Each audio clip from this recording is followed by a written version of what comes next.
go with a light panel or point source lights. You don't want to pick the wrong light for the job. I can't put it simpler. If you show up to your shoot with the wrong light, it is devastating to the schedule and to your reputation. Today, we're going to break down some of the differences between two of the lighting kits that we carry so that you can make the best decision for your shoot. Panel lights versus point source lights.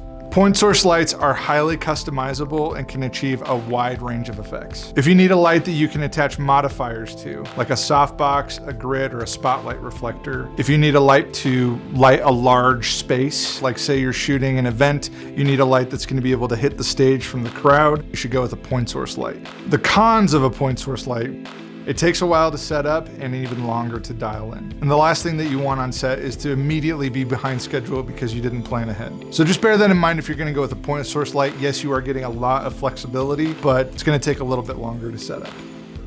So the pros of the light panel are that they are very quick and very effective. They're great for doing quick interviews, close-up shots, product photography, or just lighting kind of a regular space. They also have all of the modifiers built into them already, so you can set them up very quickly. Point source lights, you're gonna need to add your modifiers, you're gonna need to dial in your settings and position the light where you need it.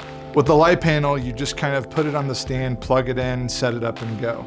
The trade-off with that is that you are limited to what the light can do in terms of range, modifications, and effects. So if you're doing a quick interview or you just need to shoot some quick product or just brighten up a room a little bit, recommend doing the light panel. But if you show up to an event that you're supposed to shoot expecting the light panel to be able to reach the stage from the crowd, you're gonna be sorely disappointed. So those are some of the things that you should keep in mind when choosing what kind of light you wanna use. If you have any questions about your unique setup or what you have going on that I didn't cover, please feel free to reach out to us. You can call us at the shop or you can email us at service@prophotorental.com. But that's it for this video, so thanks for hanging out with us today.